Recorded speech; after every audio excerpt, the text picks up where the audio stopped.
तो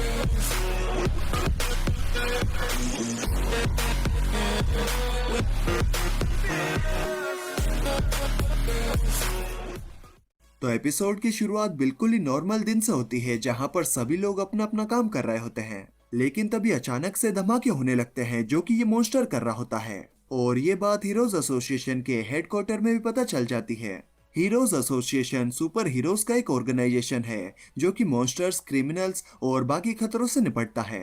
heroes association में एक आदमी कहता है, अभी कौन सा हीरो अवेलेबल है? तो एक लड़की बताती है कि लाइटनिंग मैक्स और स्माइल मैन वहां पर पहुंच रहे हैं। तभी हम देखते हैं कि लाइटनिंग मैक्स और स्माइल मैन तो उस मॉन्स्टर से धुलाई खाकर वहां पर पड़े होते हैं और वो मॉन्स्टर शहर की तरफ बढ़ रहा होता है। वहीं एक रिपोर्टर इन हमलों की रिपोर्ट दे रहा होता है और बताता है कि हीरोज एसोसिएशन अभी पता लगा रही है कि वो मॉन्स्टर कितना खतरनाक है। कि तभी उसका कैमरा खराब हो जाता है और एक टकला सा आदमी टीवी पर यह सब कुछ देखकर कहता है, लगता है मुझे ही जाना पड़ेगा। फिर हम देखते हैं कि वो आदमी अपनी हीरो की ड्रेस पहनकर निकल जाता है। इस आदमी का नाम होता है साइतमा, जो कि हमारा हीरो है। फिर हम देखते हैं कि एक लड़की रो रही होती है और उसके आसपास का सब कुछ उस मॉन्स्टर ने तबाह करके रख दिया होता है।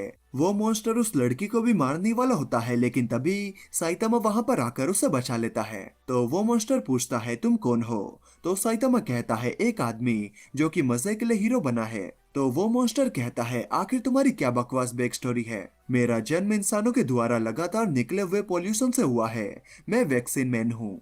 अर्थ एक लिविंग ऑर्गेनिज्म है और तुम इंसान बाकी कुछ नहीं, बस एक बीमारी हो जो कि पृथ्वी को खत्म कर रही है। इंसानों और उनकी पापी सभ्यता का विनाश करने के लिए ही मुझे पृथ्वी ने जन्म दिया है। और ऐसे ही बातें कहते हुए वो मॉन्स्टर अपनी शक्ल डरावनी और डरावनी करते जाता है ताकि साइतमा उससे डर जाए। लेकिन अपने साइतमा भैया तो साइतमा भैया है, उसे कोई भी फर्क नहीं पड़ता और वो एक मुक्का मार कर ही उस मॉन्स्टर को खत्म कर देता है।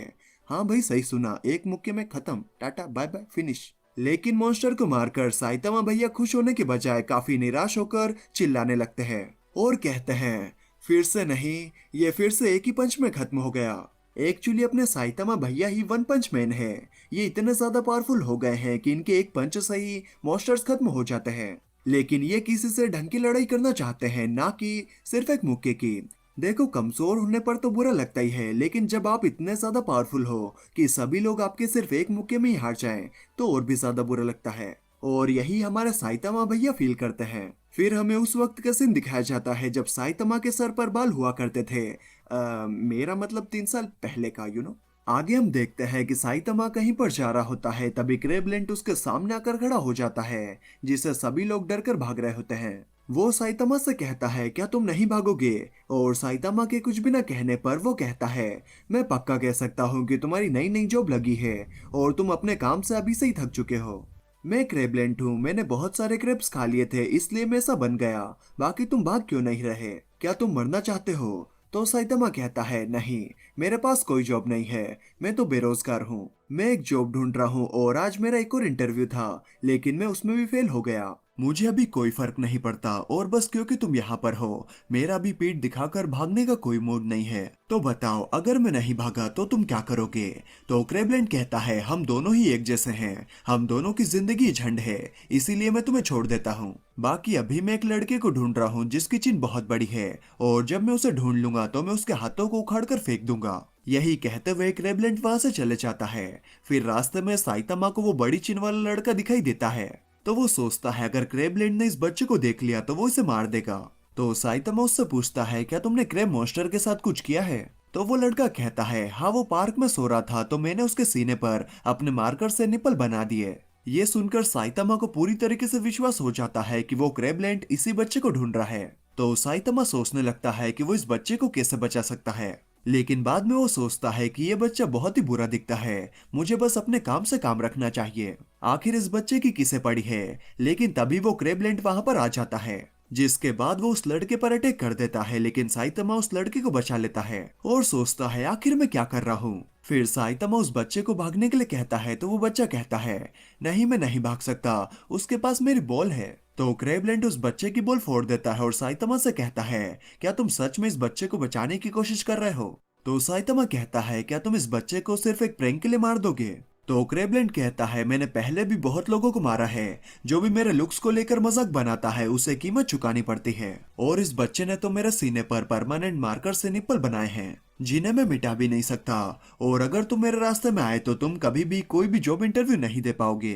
तो साइतामा हंसने लगता है और कहता है, तुम मुझे उस विलन की तरह लग रहे हो जिसे मैं बचपन में कार्टून में देखा करता था।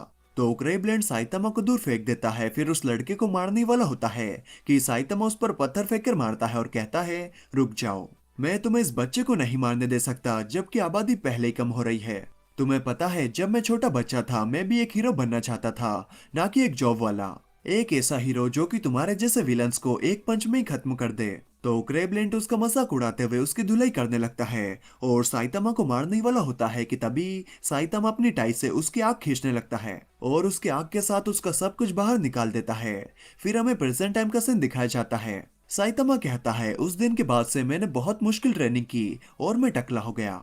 मैं इतना ताकतवर बन गया कि मुझे कोई भी ना हरा पाए। मैं वो हीरो बन चुका हूँ जो मैं हमेशा बनना चाहता था, लेकिन फिर भी मेरा दिल इतना खाली और बेजान क्यों है। फिर साइतामा बिल लेने के लिए काउंटर पर जाता है, लेकिन तभी अचानक से एक बहुत बड़ा पेड़ शहर पर छप जाता है जो कि एक बहुत ही बड़े आदमी का होता है। और ये बड़ा सा आदमी साइंटिस्ट का छोटा भाई है जिसके ऊपर एक्सपेरिमेंट करके साइंटिस्ट ने उसे इतना बड़ा और पावरफुल बना दिया है क्योंकि उसका छोटा भाई दुनिया का सबसे ताकतवर इंसान बनना चाहता था। इसीलिए सन के साइंटिस्ट ने अपने छोटे भाई के लिए एक सीरम बनाया और उसे पिला दिया, जिससे कि वो ऐसा हो गया, जिसके बाद ये दोनों मिलकर इस दुनिया पर राज करने का सोचते हैं। फिर ये आदमी अपना एक हाथ हवा में मारता है तो कहीं दूर का इलाका साफ हो जाता है, जिसके बाद वो दोनों दूसरे शहर की तरफ बढ़ने लगते हैं और सिटी बी को खाली करवाया जा रहा होता है क्योंकि वो दोनों उसी तरफ आ रहे हैं।